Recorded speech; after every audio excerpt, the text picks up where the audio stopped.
Wednesday, Beats. PM. Holla at your boy. Next. Let's get it. Yo. Investment bars. Let's start with the golden rule. Play with money that you can't lose. You acting like a fool. Don't gotta be. Welcome, everybody. mic is over here. Welcome, everybody, to Brown Wealth Radio. It's your boy Ricks in the building, along with my boys, the hat and black shirt crew, Rennie get and it. Jesse. Well, Let's that's. get I it. mean, like it's only natural that we're. Yeah, each that we're your on the sides. Look at outside. you. I mean, I already told you Even guys the I way had to be in the middle. The I- light I is feel- shining on you. I feel a Looks little very angelic today. angelic. How about a vueltita? a little about angelic today. So here we go. Give the I people told you what they guys want. I'm here for parent conferences, but gotta do my little thing. Principal Ricks. Yeah, Gotta give the people what they want. distracting man. the parents from what's really going on with with Well, all this. that's how I keep fashion. them roaming up, boys. That's all I gotta say. All I gotta say is that's how I keep them roaming up. But I want to know Man. one thing though. yeah, How did you manage to keep your clothes unwrinkled in this fucking traffic today? it's the duty of a principal to stay fresh. I'm looking at him very closely. I can see a little traffic wrinkle right here, bro. I can see a little traffic Let's just say that I make sure that I don't move around too much when I'm driving, or my shirt's off. One of the two. I'm gonna let you guys. talk about That was that. really the traffic today was Yeah, it was horrible. insane. That was And the I wanted worst. to ask because we all have now very different commutes than what we've had, recently. So, man, this commute recently has been crazy for me. Just driving, I'm Yeah. learning every freeway and every street along the LA basin How long is area. yours? How long is yours? Typically in the mornings now, I went from like 20 minutes to like 45, Okay, and then driving home, I'm averaging at least an hour. it's about an hour 45 in traffic. Yeah, I mean it's worth it, but it sucks. Yeah. It sucks, man. But I know your traffic has been fucking disastrous. But actually the traffic hasn't been that bad. It's more the distance. But it's put me on a really good routine. I'm very disciplined throughout the day. I get up early, I get all my stuff Okay. done. So I've been very productive. So from that standpoint, I really enjoy it. But yeah, if I'm working more of a regular day, then on the way back, sometimes the traffic's a little worse, but I'm generally against traffic. And then Well, Jesse, you I said you had, a yeah. very shitty commute, averaging about three hours in traffic every day, oh, total. But But yesterday was my last day at hit that that job. applause button. There you go. But I Congrats, loved my it there. boy. Like, I had a great time there. I learned a lot. It was a fantastic place to Yeah. be. But yeah, man, joining Rennie. mega cap, bro. Yeah, becoming Mega a Cap Mega Bros, Cap, man. bro. I'm super So, happy for you guys. We had super a excited, cool getting little ready to we had a this- little semi brunch on Sunday, so that was Yes. really nice just to hang out with the boys and That was everything really like nice. That that. was nice. But That was a dope spot. If you guys have not been to what's it called, Cara Cara Cara. at Cara the Cara in LA. proper hotel. Yeah, the rooftop. proper. It's man. I don't even recognize some of those parts of LA. Yeah. It's like It was nothing. nice, man. It was It was really. dope. It was Yeah, beautiful, man. but it's just different. But You you know guys what? We know got a great show today, man. right about that. Look, I'm excited about this show. If you guys couldn't tell by my reel yesterday, I was beyond excited, man. We have some great guests Yeah. today. And I'm gonna go ahead and let you kick it off, Jesse, because I'm excited to get this going. Bueno, pues dímelo, mi gente. Y'all already know y'all are tuned in to Brown Wealth Radio. It is Wednesday Wednesday, and it's midweek, October 19th. October 19th. But Mid-month. we have some of these amazing guests coming to the stage today. Yep. That's right. We have Black Girl, Brown Girl Books. Mhm. You, Rennie, actually grew up with one of the founders, no? Yeah, I've known Ingrid for not grew up with her quite, but I've known her I think since high school. Okay. We worked. We actually were day camp counselors together, and then I worked in youth and government with her sister. So Okay. like, way back, probably 20 years, maybe. Yeah. That was Yeah, from your damn, that was 20 from your years. days in private school. Yeah. Oh. When I was at Making sure. Cathedral. Because I heard That you was went a to long time I ago, thought it yeah. was Cranbrook. So absolutely right. So not only are they the founders of this amazing company, but they're both in social work, That's awesome. which is I know hits close to home to Rennie again because wifey works Yeah. in social work. And You work I in work public in education, society. Yeah, I so, work in society. and so, yeah. obviously that's just such a, I believe, such an underappreciated role. 100%. So super excited to hear 100%, about what they've been doing and how they've been able to give back to the community. But you already know we still got some of this fire coming your way, folks. Rennie, not only does he have an hour and 75-mile commute. He does all of his research on that commute. Yeah. So we got so we've got a ton of great car, information. We got some news on Netflix coming out. So interested about that, right? It's not just Netflix and chill anymore. We've got never El mind. Mercado. So we've got Some dressed up Papi Ricks to tell us in El Mercado. I hope that the market looks as good today as you do today. You know what? I hope so too, but misleading. is that even possible? And let's then, be real. And then once we get through that, ladies and gentlemen, we will bring our guests right on out and just get right to it. So without further ado, there's been a lot of back and forth on who does the best disclaimer now. I mean, I've seen it in the comments. Why are people trying to start beef over here? I don't know, man. It's not beef. It's just competition. Yeah. All right. You know, Steel, Stop, and Shield. So let's go. So do you want to do this together this time, or together? Yeah, let's do it together, bro. You ready? Synchronization. All right. Okay, vamos. Here we go. 1, 2, 3. Our content is intended to be used and must be used for educational and informational purposes only. It is very important to do your own research, aka do your homework before making any investment decisions, and it should be based on your own personal circumstances. Investing has inherent risk, and past performance does not guarantee future results. You should take independent financial advice from a professional in connection with or independently research and verify any information that you wish to rely upon, whether for the purpose of making an investment decision or otherwise. Hey, we still got it. We still got it. It's almost like you guys used to perform together. Almost. Well, when you sleep in the same room as somebody for about 15 years, you kind of get to know their cadences. I don't know if I want to hear more about this news or the news in the market. Definitely that one. Yeah. All right. A couple stories on Netflix. So Netflix reported earnings yesterday, and they actually shared that they added 2.4 million subscribers, reversing a decline. So they added more than, again, 2.4 million in the third quarter, mainly from outside the U.S., snapping a streak of customer losses this year that spurred unease among investors and questions about how much more the streaming business could grow. They say they now have 223 million subscribers worldwide after beating its earlier forecast of about 1 million additions for the quarter. And they lost 200,000 subscribers in the first quarter and nearly 1 million in the second. So that was interesting to me. Yeah. And it caught the market off guard a little bit. I wasn't expecting that. It was up 15 to 20%. You know what it is for me? Every time that I Netflix puts out some dope shit, that's when I'm like, yeah, bull on Netflix again. So, Karate Kid, what's it called again? The series? Cobra Kai. Anyway, that Cobra thing had Kai. me believing in Netflix again. Yeah. But interesting, right? I did not expect that. I thought people were either going to the other services or maybe they were, just. I was doing Netflix expecting, somewhere. based on the trajectory, I was expecting more losses. Did it have anything to do with the fact that they were trying to cut down on the shared accounts? So check this out. That was my next part on Netflix. Let me just segue into that. Okay. Part. So the end of Netflix password sharing is coming. Whack. Netflix is ratcheting up its efforts to get freeloading viewers to pay up and will start charging accounts for password. I think this was written at you. Yeah, no, for password sharing early next seen. year, instituting a system that add fees to your plan for extra member sub accounts when people outside your household use your mentorship. The company didn't specify the price of these new fees when it confirmed the plan Tuesday, but this scheme is already being tested in a few Latin American countries. It's actually being tested in Chile. I got to ask my primos about that. Oh, really? And charges a fee for each extra member worth roughly 1/4 the price of a standard Netflix plan. If Netflix sticks to that practice, each extra member sub account in the US would cost between $350 and $400. So I know we've talked about this, the last time they reported, and obviously at that point, I kind of laughed at it. I'm not going to lie. So I don't know. Do you think that this has anything to do with the addition of subscribers that they're having? Do people anticipate it? I would believe so, but I'm gonna go ahead and get on a soapbox if you guys don't mind. All right, go ahead. Okay. I'm gonna hop on my soapbox. It is un-American that they're not allowing us to share and share alike. What about us to have households where, let's say we hop on to see Netflix at our somebody else's house and we just happen to use our password, or perhaps that the password that we're sharing is also amongst another streaming service that we're sharing. So this whole notion of, ending sharing, that's un-American. That's un-American. Yeah. And sure, of course, they're going to start off in Latin America. That's messed up. So to Rick's point, I would assume, Rick's, that if hypothetically you were sharing a password, I will neither confirm nor deny that. You would run it until they force you to not share. Yeah, it was kind of like my gym membership at the YMCA when I was with Reddy. Right. So that's my point. So until they caught me, I was like, oh, I gotta go. Exactly. So I don't think that this news made people go out and get their own accounts. If I already have a free account, I'm riding that shit till the wheels fall off.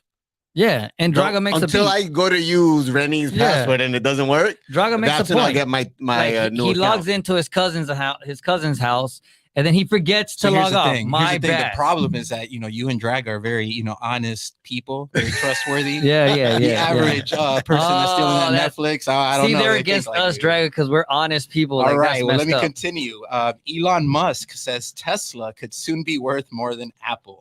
Cap. So they reported earnings today, and they were down after hours. And basically, they delivered a small miss on revenue, but it beat the bottom line. They have been having a hard time over the last 3 months. Q3 results didn't help. But after the release of the results, Tesla had a conference call with analysts during which CEO Elon Musk took the microphone in a clear attempt to calm investors. The CEO started by announcing that Tesla's board had discussed a share buyback program, and it is an agreement that would make sense to proceed with a $5 to $10 billion share buyback.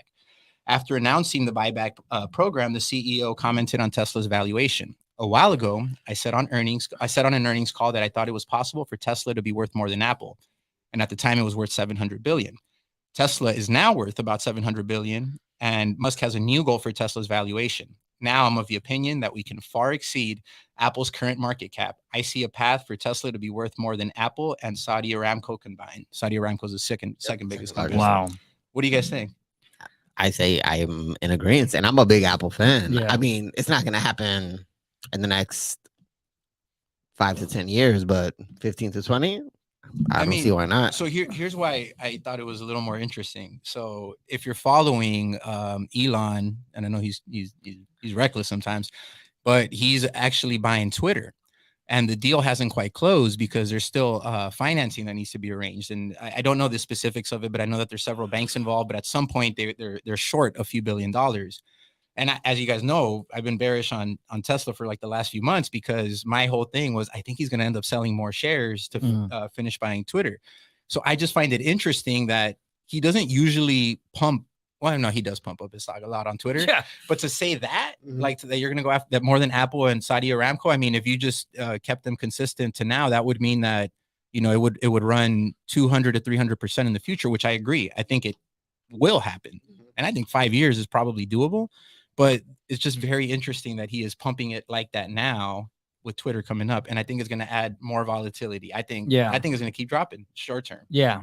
Okay. I mean, I want to say cap, but unfortunately, obviously, like you guys have said, the market will dictate based on obviously demand and everything that's going on. Yeah. And Elon does have the ability to turn the market on its head with statements. So, I mean, I guess at the end of the day, you have to take what he says, not with a grain of salt, but you actually have to take it for what it could possibly be worth. Yeah. So I got back in. I'm back in as of a couple of days ago. I think I got in at like 207, something like that. I think it'll go down a little more, but I think it's just too good of a price right now. You have to at least have some. Yeah. All right, last one, and then no, we still have one more segment after this, right? Well, this one, you know what? I'm going to save this one for later. This one is a great one that I'd love to get our guest's opinion on too. Yeah. So I'm going to save that one. Well, as we always tell you folks, when we're listening to the news. If you don't read the newspaper, you're uninformed. If you do read it, you're misinformed. And with that, let's go right into it, man. I need a dollar, that's what I need. Hey. Well, I need a dollar, that's what I need. Hey. Said I need. Oh, so this week or today, El Mercado did go down. So we got ourselves a little bit more of that red wine. And shout out to Jesse for bringing back the drop. Yeah. I had to do a little bit of finagling when I got in today. Yeah, so we had a little bit of a red day. The S&P 500 went down 24 points to 3,695. The NASDAQ went down 91 points to 10,680. And the Dow Jones went down 99.99 points to 30,423. However, these numbers are all up by over 100 points, 200 points. And in the case of the Dow Jones, a whole 1,000 points from last week. All right. So obviously, even though it went down today, it is up from last week. And last week was a really red day. It was bloody out in the streets. I think it's more than appropriate then that we play But he got to dance though. He got to dance. Well, you're gonna hit Play it from last week to this week. You gotta dance in that attire. You know what's messed up? The worst part about today is that when I walked into work, one of my teachers went up to me. It's like, "Hey, so when does the party bus arrive?" I was like, "God damn!" Like, Oh, shout out to Big Papi. You see Yeah, the shout sound out. goat. yeah. Got it. Hey, you hey, got it. so Big Papi's a homie, right? And he's a really good friend of ours. And it's funny because I just call him Big Papi by nature for like years now, right? So I run into his cousin and one of my close friends too, Jaime, like randomly this weekend, and we keep talking about Big Papi, but Jaime actually calls him Victor. And it What, just who? it threw me off. It threw me off in my mind. I was like, it's either Big Papi or Evil Vic. Anyway. I Absolutely. didn't even know he had a last name, so I just saw it right now in his YouTube comments. But It's only gonna get bloody. yeah, Well, with that, ladies and gentlemen, let's not waste any more time. Let's None. bring on our very special guests. Ladies and gentlemen, we have Crystal and Ingrid from Black Girl, Brown Girl Yeah. Books. Hello, welcome. Crystal, you're still muted, so just make sure. There you go. Well, welcome, ladies. Hi, good evening. Thank you for having us. With us. Thank you so much. Shout out to the LA hat. It was I hope you're a Dodger fan, right? It Can was- I There give you you a quick story? Yes, Absolutely. please. We love stories. Ingrid and I, South Central LA till we die, right? You know, professional opportunities found me in the Bay Area. I've been in the Bay Area the past 8 years. I'm not athletic. I'm LA. So I love every LA team but I'm not the sports. I'm at my first work event at a school and it's on the weekend. So this dad approaches me. He's like, "Oh, that's what you think?" I'm like, "Did something happen with his kid?" He's like, "Yeah." And that hat, I had on a black LA fitted. I'm like, "Stop. The Giants? I don't want no smoke." Yeah. So I've learned, but I still represent. That's what's up. That's the only thing you can really do out there. So Hey, I've seen a lot less LA hats this week. It's sad. It's sad. What up, Ingrid? Hey man, how's it going? It's good to see everyone in the studio. I should have joined live. Yeah, it would've been great. We have an extra seat because Yeah. Dover didn't make it. Doger's on load management this week, so you know. Don't listen to Rick when he talks about that, by the way. Yeah. He said me and Jesse were on load management last night. I don't know what you're talking about. No, we were just busy. Yeah. You guys were bringing back the memories. I know. You were the the YMCA. why, right? Remember? Team lead. So before we She start leads with the the day we questions, I died. do want to know a little bit more about how Rennie was when he was in high school. Was he the coolest cat that he is now? Yeah, absolutely. Ah, there you go. Sorry, I'm sticking to it. That's it. Muted. No. Listen, we were in private Catholic schools. I don't know if that qualifies us as the coolest people out there. That's as much street cred as I'm gonna give you guys. That's the I mean, case. Bro, going to Catholic school growing up, it's not easy, bro. Yeah, It's no, not I mean, easy. yeah, I did it too, so I can't. I did it for a couple of years. Yeah, but it's great to see you. I actually was thinking, like, I think the last time I saw you was like at Chica's event, right? Like in downtown LA. Yeah. That was a while back too. I want to say that was like 6 years ago. Yeah, it's been a minute. I mean, we, like he was saying earlier, we've known each other for a long time. I think the only person that I know longer than kind of like that era, meaning like some of the high school folks, is Crystal. So that's, I mean, that's as far back as I can go. We made it, Crystal. We made it. Throwing myself in there. We made it, and we got some stories though. We're not high school cool. We're like immature posters on the wall kind of cool. If y'all remember that, we go back like Oh my that. There you god! go. Wow. Yeah. There you go. Immature, Wow. What is it? I will never lie again. I will never lie. Ingrid loved Marcus Houston. She did. Batman. Yeah. I forgot. Before about he was that. Roger on Sister Sister. Yeah. Awesome. Well, I think that that can bring us right into tell us a little bit about how your journey started and how you guys, came together to create Black Girl, Brown Girl Books. Well, journey started by our parents deciding to buy homes in the same neighborhood. Ingrid and I literally grew up around the corner from each other in South Central LA, 107th and 108th. We both went to Figueroa Elementary. We were in class together. I remember Ingrid had like a Beauty and the Beast lunch pail, and I was like, this girl has to be my friend. Like, how cool is she? Stayed friends over the years. We went to Figueroa and elementary and Gompers Middle School together, and then like different high schools. But we would stay in contact, you know, throughout college. And then Ingrid got married. I came to her wedding. And from there, we started like hanging out more as adults, like building that adult friendship. And we, as you mentioned earlier, we're both social workers. We were both working in early childhood settings. And when we would get together, it's like, I don't know what's coming up for you, but the books in the classroom for the babies we serve that look like us, those characters don't look like them. And when I tell you that was the conversation, it was like, all right, we're going to write a children's book. Yeah. And from there, it was like, no, we can't just write a children's book because someone else can control our narrative, right?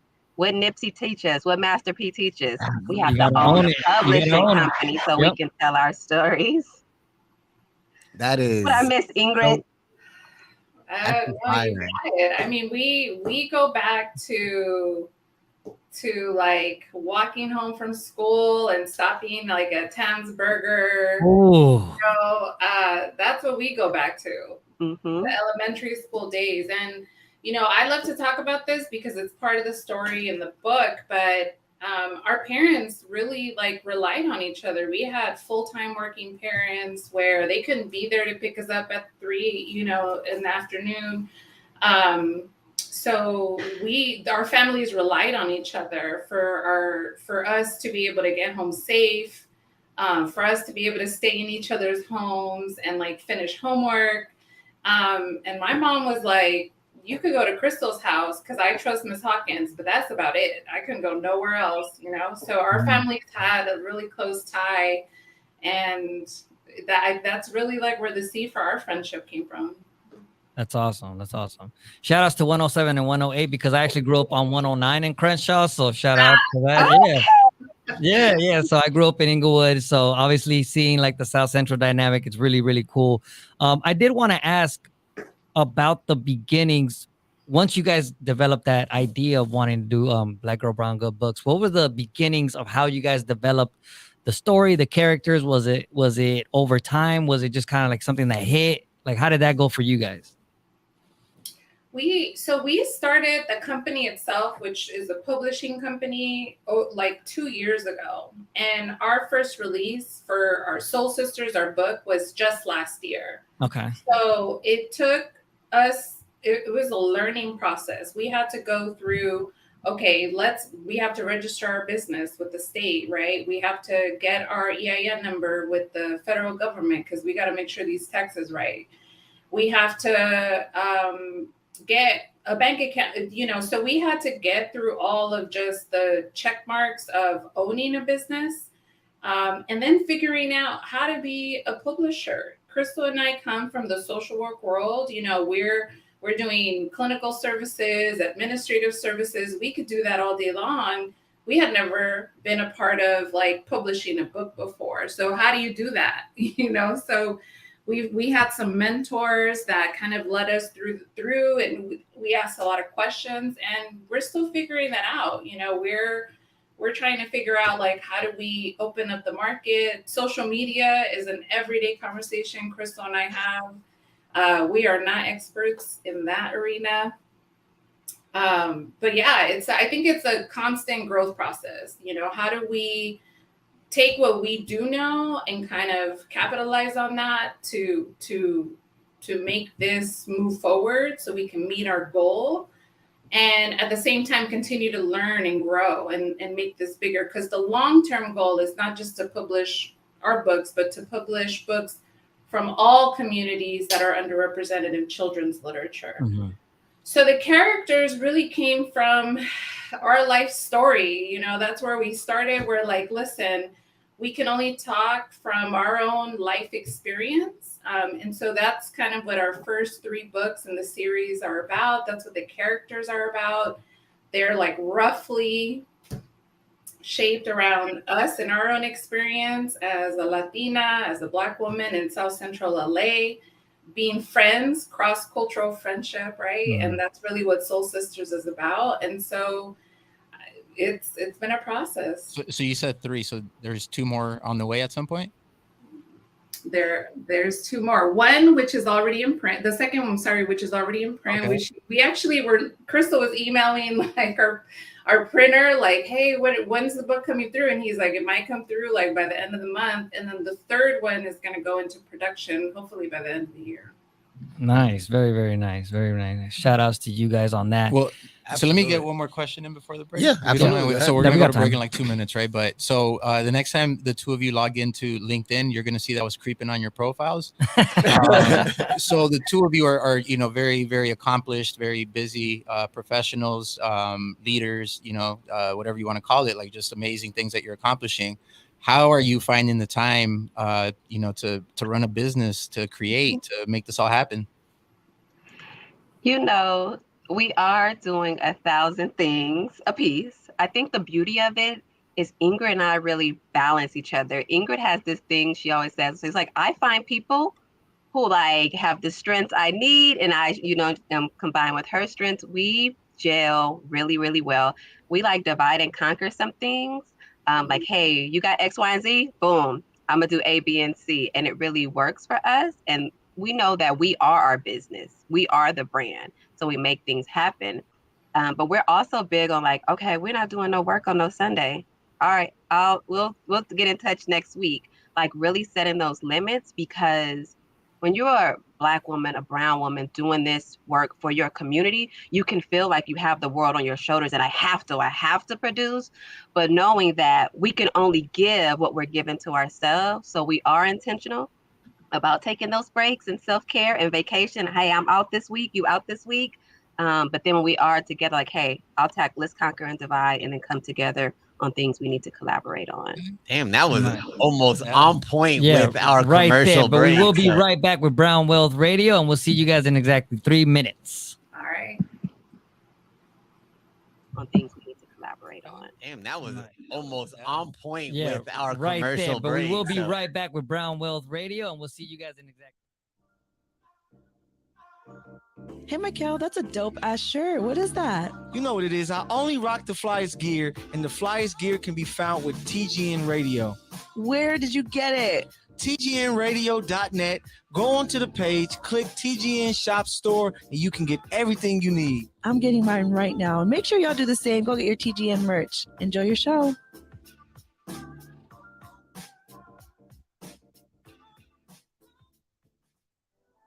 Hey, my name is Jasmine Sweets, and I'm so excited to be bringing you The Sweet Spot on TGN Vibes, Good Vibes, and R&B. Playing the old school, new school, and in between. I'm coming to you this summer. Stay tuned.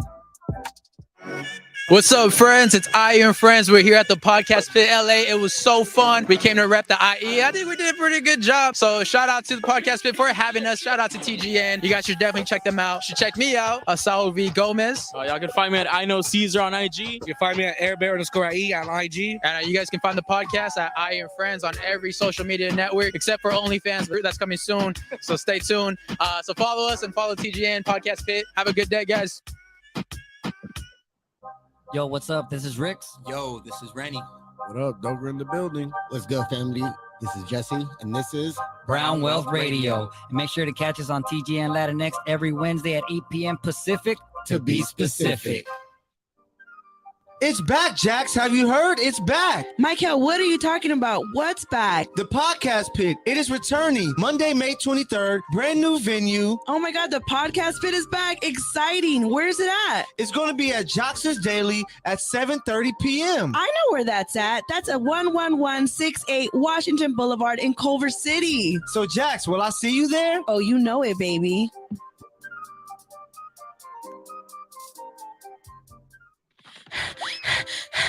Hey, Jackie, what's wrong? I'm over here running around trying to tell everybody about the Podcast Pit. What's the Podcast Pit? I'm glad you asked. The Podcast Pit is an event where you will find some of your favorite podcasts performing in front of a live audience. Will there be food and drinks there? Of course there will be. It's at Joxer Dailies in Culver City. They have a full bar and a full menu. Hey, I may need to tell people about this as well. Yes, come with me. Let's tell them. The Podcast Pit is coming. The Podcast Pit is coming. Sundays just got sweeter. The Hub Radio presents First Sundays Open Mic, hosted by Hub City Dre, DJ Gamma Ray, and the First Sundays Band. They're inviting all singers, rappers, comedians, and poets to show up and show out. Sign-ups begin at 6 p.m. Sundays Open Mic will take place every first Sunday of the month. It's just Welcome back, everybody. We are Brown Wealth Radio here on TGN Latinx and the Good News Radio Network. It's your boy Rix, along with Jesse and Rennie in studio, and we are joined by a very special guest, the founders of Black Girl Brown Girl Books and the authors of the book Soul Sisters, Crystal Hawkins and Ingrid Estrada. Darlie, thank you again so much. And of course, if you want to get more information, we will be plugging their book on blackgirlbrowngirlbooks.com, and you can use the link in our bio on our Instagram at the Brown Skin Investors to purchase our Brown Wealth Matters stock market course and more. And we're going to continue to plug these great books because we want to continue to empower our community and our beautiful women of color. But let's keep this show going because we got our special guest and we cannot let it go in vain. So I want to jump in real quick and just say, one, it's super inspiring to see that you guys started off your story with, like, you know, there's certain things that we don't know what we're doing and we're getting people that are helping us along the way. Can you talk a little bit more about that? Because as we see, I think that's what stops a lot of people from taking initiative. Everybody has these great lofty ideas, but it's the actions we take that separate us, right? So how have you guys been able to accomplish so much through your actions?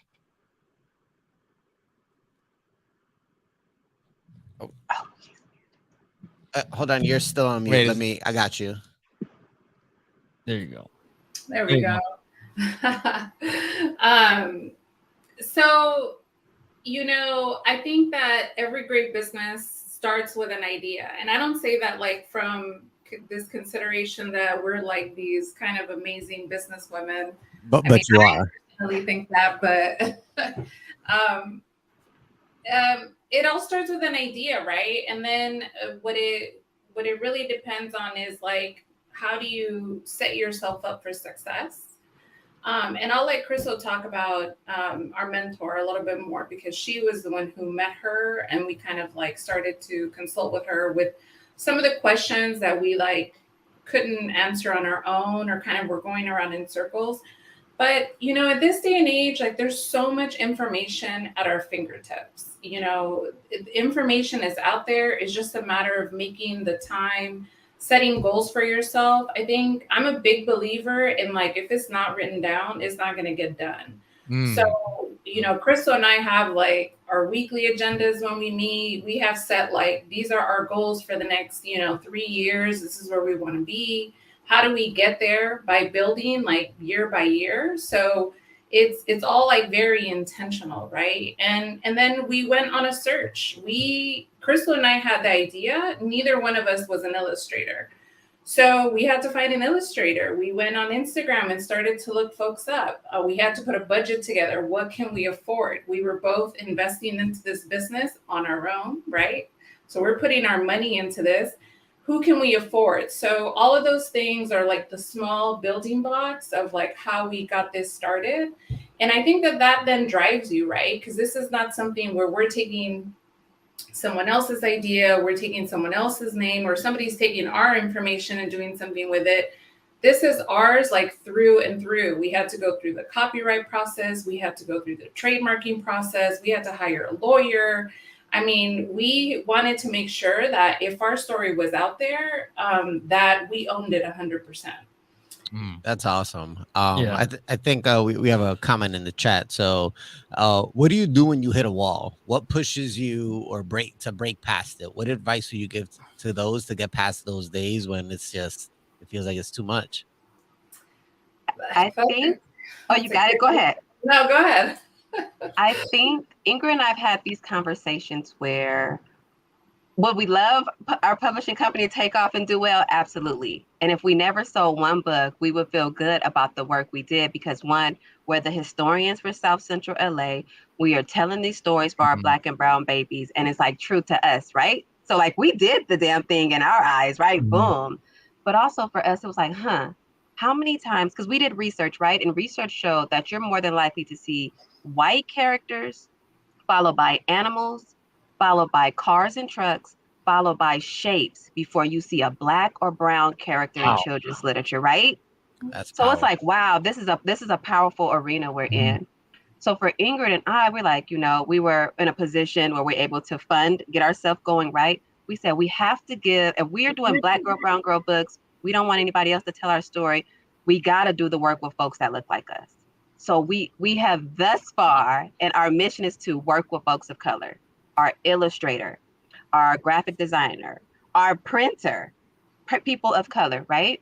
So we meet Tamisha Booker, who is become our mentor. Hey Carter Books, Brown Boy Joy. I'm not sure if you heard of Hey Carter Books, Brown Boy Joy, but Jill Scott is reading her book on Netflix. Okay. Wow. She's like a big deal. Wow. When I tell you, like, one of the most beautiful soul, because you're Brown Boy Joy, Hey Carter Books.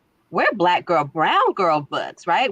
We could be seen as potentially competition, but knowing that the message of what we're doing is so much more important, that even to today, we can call Tamisha, like she put us on, like, hey, here's the consultant, here's the potential printers. This is how you get on Amazon. This is the law firm, all woman of color law firm. Hey, go with them to do your copywriting, step by step. She even drove up from San Jose to San Francisco, which, if y'all know Bay Area traffic is the pits, to come to our first in-person event. So when Ingrid and I have those hard moments, we know folks have our back, and we're doing it for something bigger than us. And like, that's what keeps us going. We're sticking close to our moral center. That's amazing. So I got one more question for you, then I'll turn it back to the guys. But you guys talk a lot about how it's your story and you guys have known each other for so long. Rix and Rennie go back way back. I've known Rennie now for 6 years. But you always hear about keeping family and friends separated from business, right? And how you should keep, business and personal completely separated. But we've found success in bringing our friends. You guys are finding success. Like, can you talk to us a little bit about that dynamic in the relationship? Yeah, absolutely. I think there are both, pros and challenges that come to having a business where you're running an entire business with a friend, right? Because when I think about work, right, I go to work, ABC, this is what I got to do. I'm going to be straight up with people, and I'm going to get my point across, right? We've got to get this done, finish line, and we let's go, all of us. And I think that sometimes those like approaches within like a friendship, you have to be a little bit more conscientious about like, how do we talk to each other in a way where we can still get to that goal line, but where we have more empathy for each other and have these conversations in like a more real way. We've had to have some really difficult conversations with each other around race, colorism, what it is to be a Black woman, what it is to be a Latina woman in today's world, and to be willing to have those conversations with each other is how we can get to the other side, right? Because if we're putting out a book out there that is supposed to be about how Black and brown children share culture, like, we should be able to have that conversation as well, because people are coming to us, in our partnerships with LAUSD, SFUSD, teachers, school districts that we're working with.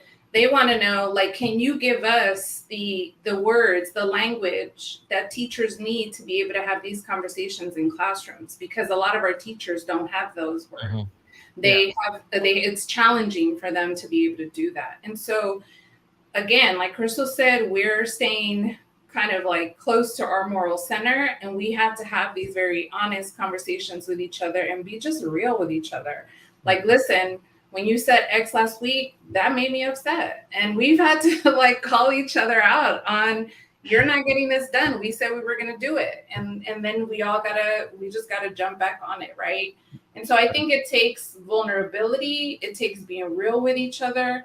It takes being empathic with each other, like when we need to be, and giving each other space and saying like, hey, you're going through something right now. I'll take over. I got this.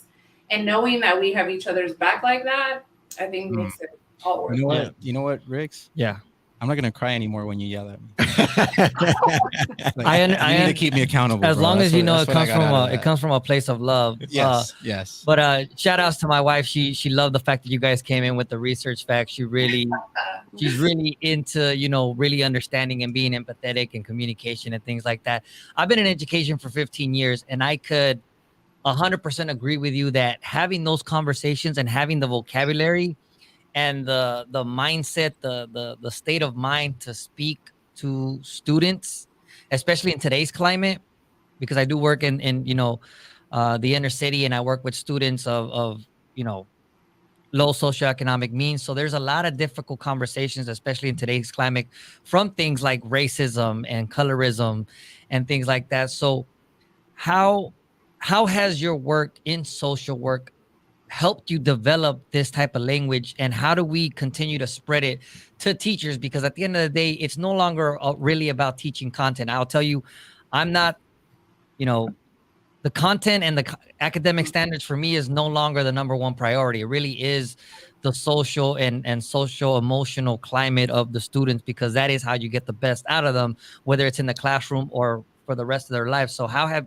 has your work, sorry for the long-winded question, how has your work in social work helped you to develop that language and help to teach teachers? Because that's something that's really important. For Ingrid and I, we have conversations about like social justice, right? What does that mean to us? And one of the social work concepts is focusing on the person and their environment. And solely what that means is what in this person's environment, family dynamics, community, so many other factors is impacting their daily functioning. So we bring it back to us being social workers, Black and brown women at that, in early childhood settings. And I emphasize that because Ingrid and I have all these great letters behind our name, right? All this experience, and we still show up in a space like rooted in like white supremacy culture and all of this stuff, that where we're like, no, we know what we're saying, and we're challenging what you're saying because we know school systems were not designed with Black and brown children in mind. And for us really doing this work, the preschool to prison pipeline, for folks that do not know what the preschool to prison pipeline, really simply, prisons literally use third grade literacy scores to determine how many prison beds to build. Wow. The theory behind that is by the time you start in preschool, you start like having some challenges, you're getting sent home, not doing well. By the time you're in third grade, you'll start getting suspended, you'll eventually drop out, right? Dropping out, theory says, lead to a life of crime. Life of crime gets you in prison. Now, who's impacted by the preschool to prison pipeline? Across California, what school districts are significantly disproportionate for overrepresentation of Black students, brown students? Regardless of the school district, regardless of the number of Black and brown students, you're continuing to underserve them, suspend them at a disproportionate rate, place them in special education for emotional disturbances because they learn different. Our Black and brown babies are seen as adults in comparison to their white peers. Our Black and brown babies are infantized when it comes to their academic abilities. So for us, I think the beauty that Ingrid and I hold, we're very proud of where we're from. We knew what it was like to go to Figueroa Elementary and have teachers speak into us and love over us and celebrate us. And then we know what it's like to go in these early childhood settings and say, this child is traumatized. No, this school system is traumatizing. So I think for that, we lead from all of that. That's why, hands down, we can say right here on Brown Wealth Radio, all characters in our book is going to be Black or brown, our leading characters. So we love you and don't necessarily expect nothing different. Yeah. So let me ask you this. What if any pushback or any negativity have you come across any of that as you've been getting your book out and starting this company? I can't say that we have. I feel like because of where we've decided to focus our efforts, that also comes from our experience in social work. So we said, okay, we have a goal of getting these books in the hands of children, of course, but predominantly we want to make sure that books are being put in the hands of Black and brown children. We want to make sure that our kids are able to see themselves in these characters. see their own reflection, right? So that's where we started. We started by reaching out, to school districts, LAUSD, SFUSD, the connections that we have with each other, within our like professional networks.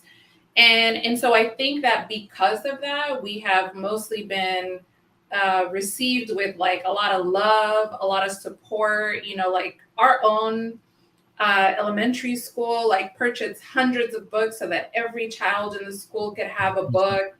So I think that because we've been sticking to what we like believe in and figuring out ways, because a lot of the times the reason why Black and brown children don't have books at home, and what we know is that the more books that you have at home, then the more language you're being exposed to early on, the more likely that you'll be able to read on grade level by the time you get to third grade, which is what Crystal was talking about a minute ago. And so a lot of the times we're talking about families that cannot necessarily afford a $10, $12, $15 book. And so in talking about our business plan, one of our main tasks was, how do we remove that barrier? And we know that school districts have funding to be able to do this for families, get books into the classrooms, get books into children's hands, provide them, with these resources. We know that because we work within these systems. We know the money is there. And so we have started there with working with school districts and saying, here's the money, here's the product. These two things go together, and let's get us in front of the children. And so that's kind of what we've been doing, and we've been received with a lot of love and a lot of support. That is fantastic to hear. Fantastic. I have one more question. Sorry, go ahead. So if the two of you were to go back in time and talk to the little girls that inspire your book, what would you tell them? Why did I just get super emotional? Oh my gosh. And I think, right now, what we see, right, for Black and brown culture, we've been trendsetters, and we see a lot of appropriation, right? Cultural appropriation. The beauty in Ingrid and I's friendship was that it was so natural. Like, we are building this friendship. I want to share this with you, share with me, let me get those pupusas. Okay, we're gonna fry these tortillas on the stove. We're not doing no oil, no pan. Okay, I can get jiggy with that too. Just like, I would go back and tell them that, like, just be who you are. Ingrid and I both in school were like always in the same classrooms together, gifted classrooms, just like really like the loud ones, like wanting to be like, okay, we'll help you with that. Just like keep that spirit. Because what happens for kids that look like us in school, you're hushed. Mm-hmm. You're hushed. You're not spoke over. You're not encouraged. You're like, sit and be quiet and compliant. Mm-hmm. So for us, I would just encourage us to be who we are, eat that good school pizza on Fridays, and like just continue to and the chalupas. Yeah. And just be who you are. And I think, because we would go back and say that, but that's also the foundation of who we are. That's why we are so confident and comfortable in saying South Central LA. Nope, we're not gentrifying it, not South LA. When y'all see book number 2, y'all gonna be like, okay, when they said they're historians, they very much so left it in a historian way. But that's the beauty. We are so comfortable and confident in who we are as Black and brown women. That started in elementary school, and I'm so grateful for that. So maybe just go back and hug us, and maybe tell me, like, don't wear those light up LA gears every day. I don't know. Yeah. No, you gotta rock the lights. You gotta rock the lights. Yeah, gotta rock the lights. If I were to add anything, I'd just say, like, dream big, I think that the most beautiful thing about this company that Crystal and I have started is that I can't say that, like, oh, I grew up thinking I'm going to be an author, like I'm going to be a children's book author. A lot of the things that I've done, getting my master's degree, I learned about those things like along the way, right? So my parents set out for me saying, you got to go to college, because what they knew as immigrants to this country was like, if you go to college, like you're going to be all right. And so they were like, you got to go to college. And so when I got to UCLA, it was like, oh, there's more than this. I could get a master's degree, right? And then there's more to that. And I'm currently in my PhD program. So Nice. you know, one of the things that I would say is keep going. And Crystal can speak about this as well, but I've been in the classroom at Cal State LA, and Black and brown students, right? I've had so many Black and brown students in particular, because I'm a Latina, but come up to me and say, "You're my first Latina professor, like first one ever." And that's inspiring. And so I remember being that student, like when I was in my classes and I happened to have a Latina professor or a Latino professor, being like so inspired by them. And so I would say, just keep it up. There's hard nights involved whenever you set out a goal and a dream. Shit never goes the way you think it's gonna go. You know, this business is not a walk in the park. We're not making millions, you know, right now, but things are moving forward. And I think like, as long as things are moving forward, you just got to keep going. You got to keep pushing. And that's all I would say to that little girl. So I got a couple things to jump in there real quick. First and foremost, just hearing you guys talk is super inspiring. I've got 2 little girls at home, and I can't wait to be able to show them this interview so they can see what you guys are accomplishing. 2, we got somebody that says you actually should have gotten a second pair of LA lights. That's how much you wore the LA lights. So I think that's really cool. And then the last thing I've got is I want to make sure that we give you guys ample time and space to, you know, tell people how can they follow you, right? Like if we've got, you know, aspiring authors out there, illustrators that want to work with you, how can they get in touch with you? How can they follow your journey? Tell us a little bit more about that. Well, and comment to the lights. Ingrid, I was so excited in first grade to come to school to show her my dad had bought me a Nautica jacket. So, you know, we've been on this way. We fancy now. I had a Nautica jacket. You know that I wore that all year round. Okay. Hey, 100-degree weather, you still flossed it. Yeah. For us, please be in touch with us, because Ingrid and I, we want to hear from folks, because as she mentioned earlier, we want to get to the point where we're able to publish other creatives' work, right? We don't want it to stop with us. We want to be a vessel for other folks that look like us to do this work and get their creative projects out there. Our website is www.blackgirlbrowngirlbooks.com. Instagram is @blackgirl_browngirl. Please, when you go to our website, you can subscribe to our newsletters, all that information, so we can keep in touch. But definitely hit us up on Instagram too. We have a Facebook page, Black Girl Brown Girl Books. I'm thinking that's it, right? We're trying to work. You know what? Ingrid and I, we're trying to get out the cell. I was about to say, like, we are very close to 40. We tired. So to keep up with all this TikTok and this Working with Paige, y'all. Y'all got a 2-way? Okay, you could pay this. We'd go back to the payphone and put a quarter in and call you. All right, the real question is, what's your AOL Instant Messenger name? Dial up. Get off the phone. Off the internet. Hey, what was yours? Big Gamma Ricks? No, Big Rick CY3G. Big Rick CY3G. Yours was what? No, mine was Big Head, right? Big Head 722. Yeah, 722. Yeah, that's right. But that's not. I'm your embarrassed. birthday. I was Cali Cutie 1212. Oh, like Latina _IE. So oh, how many big letters, capital letters? What? How did it end? Like, did it go back and forth? Mine was Q Fam Chulo. So Q Fam, Wow. was a bunch of guys that we were like, hang out, and I was the Chulo. Of course you would. Of course you would. Of course you would. Yeah.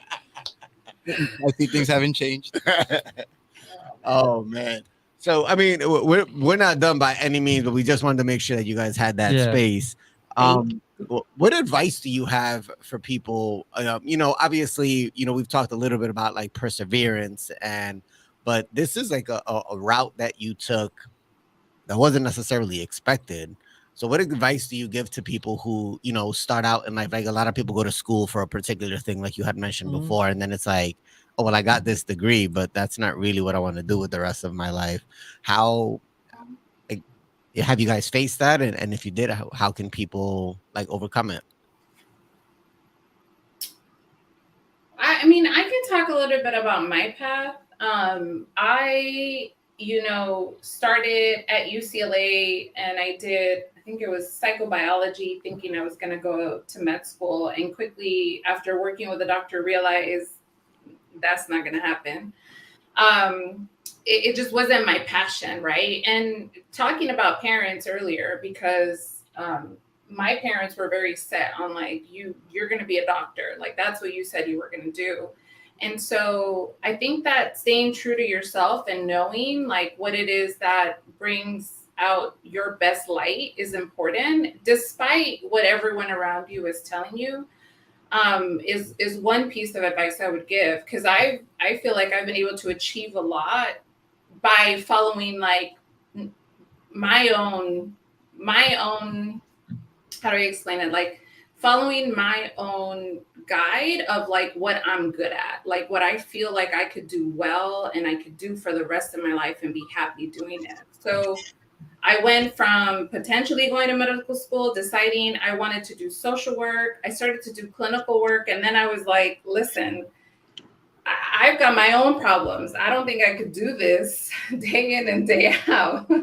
Shout out to the social workers that do, because clinical work is tough work. Like going home with that every single day is a heavy load. And so I very quickly realized, like, within the realm of social work, and so I moved on over to doing policy work, administrative work, and that's where I'm at now, and getting my PhD in policy work in the health arena and mental health arena. So I would say, I would say that every door that you walk through, there's like 10 more doors behind that. And so not being afraid to explore those things, and then like investing in yourself. And investment in yourself doesn't necessarily mean like capital, because Crystal and I both come from families that are not wealthy, right? Like, so investment could mean time, investment can mean like commitment to what you set out a goal to be. And then at this point in our time, investment meant we're literally putting our hard-earned money into this company. That's fantastic. Well, we've got 1 second left, but we're gonna keep going. We're gonna stay on YouTube. I think we're gonna go ahead and stay on YouTube with you guys. So let's have some fun, no? Yeah, let's have some hard-hitting questions. Let's go into. I could have bought a place in Dumbo before it was Dumbo. All right. So we have a segment on this show where we talk about our love of hip hop and music in general. We call it the bar segment. So you have referenced South Central LA with a lot of passion and a lot of pride. Is this where we're going to ask them to rap? I would love to hear them rap. Wait, hold on. I feel like y'all see my ones collection in the back, and y'all like, she's a sneakerhead too? I see it. I see it. So we want to know, at least I want to know, who's your favorite artist that inspires you and why? Oh, let me tell you something about a rapper named K Dot. All right. Let me tell you. There you go. I went to a historically Black college in Norfolk, Virginia. Shout out to the Norfolk State University. I was on Kendrick before Good Kid, Mad City came out. But when Good Kid, Mad City came out, I literally was like, yep, when I finish grad school, I got to move back home. When he made reference to the Food for Less on Rosecrans and Central, we used to go grocery shopping for my grandmother at that Food for Less because she stayed in those like little like trailer park kind of community right across from Looters Park. Okay. So for me, the beauty in Kendrick, one, Ingrid and I, well, just as mental health professionals, but also believing in mental health and therapy, like Kendrick is transparent in what he's going through. Mm-hmm. And I believe in like all the work Ingrid and I do, like we're very much so transparent. We love where we're from. I believe like he's a great storyteller. He's not trying to be like anybody else. Mm-hmm. You know, I was just in LA on September 15th at the Staples Center. Okay. Don't correct me, right? I was at the Staples Center for his concert, and it's emotional. It was a beautiful just experience. You know, like, because some rappers, like I ride in the car in silence too, because I'm like, when I get to work, everybody's gonna talk to me. So some of these rappers, I'm like, wait, who? The baby, my baby, your baby, it's a baby who? But you tell me Kendrick. But I'm also so like SoCal. I'm like, oh, sugar free. When I lived in Virginia, I put my friends on the sugar free. Everybody was like, why you pushing? Absolutely. Yeah. So you I don't love do my that West Coast personally? folks. That's awesome. That's awesome. Ingrid, how about yourself? Listen, anyone who knows me knows that Tupac is that's my rapper all day, every day. So even though he was not from South Central, I just think like his representation of South Central, like during his prime, was so beautiful. And I'm not talking about like I feel like the very like commercial Tupac that people love, like, you know, that Tupac, that's not who I'm talking about. I'm talking about like the poet, the artist, the activist. Exactly. The son of a Black Panther, like that's the Tupac I love. And I just was like so young, even when he passed away, when he was killed, that the fact that he was still so influential, like in how I felt and how he made me feel about the community that I grew up in, you know, it's just he's vibes. And I always, Tupac is ride or die to the end. I fight for him being the best rapper of all time with anybody. Well, ladies and gentlemen, you have it there. Crystal and Ingrid, the founders of Black Girl Brown Girl Books, are not only accomplished authors and professionals, but their hip hop is pretty on point. I agree. You get Kendrick and Pockets of Goats. Gangster rappers, yeah. I'll give you all that. I vouch. So is that like your pregame before writing? You guys listen to some K-Dot and Tupac, you guys get ready to go, or what do you guys listen to as you guys get mentally ready for your work or your writing? I know you said you write in the car in silence, but is there anything that kind of gets you hyped up? Because I know we're working with kids, personally working with kids, you got to have some sort of music to get you ready for the day. You know what? It's not working with the kids, it's the adults. There is No Limit songs, C Murder's on it, Snoop's on it, Mr. Magic, they're on it. And I've listened to that song pulling up to some meetings too, like, I'm down for mine, okay? Forget what y'all going through. I had a feeling that was what she was referencing. I remember Ingrid, after Nip passed, like, you know, we were like deep in not getting our business going. And I remember Ingrid said she saw the Lauren London Puma commercial and like how like she was, you know, in the same neighborhood where Nip passed, went back and took the picture that they had took together, but took it by herself. And Ingrid referenced like, you know, that's how we are for our city and our community too. Like very, like, you know, proud, like that authentic, where, you know, you're not getting no like fakery with somebody, like somebody who's really like about their business and about their community. So I think like we have conversations, like I said, in the next book, you'll be like, yep, they very much so are the historians of their neighborhood. So I think for us, just conversations, and, you know, sometimes we be listening to some music or talking, and that too. All right. Well, thank you so much for sharing that. So once again, please make sure you support Black Girl, Brown Girl Books. Get your book, get your merch, you know, represent and make it happen. But that brings us to the end of our show. Absolutely. Thank you much, ladies, for thank you so much for joining us. Your story is inspiring. We are rooting for you. We are now customers of yours, loyal customers that will continue. And we'd love to have you back when your next book hits the streets. Let's have like an exclusive. The streets are waiting. The streets are waiting. Release right here on Brown World Radio. So make sure when they come out, you guys join us again. But thank you guys so much again for joining us, and thank you to everybody on YouTube that's still with us on Brown Wealth Radio. This was episode 32, Black Girl, Brown Girl Books, see y'all next and week. we are out. Thank you guys so much. In the studio. Thanks. Yeah, but like a fine wine, bruh. You get better with age. It's time. It's classic. SL, Sun. Team Classic. Check it. The whole scene in hysteria. Flippings on the track. I'm burning up the area. Wonder how the hell your boy keep us spraying up. Put the beat on life alert. I'm coming.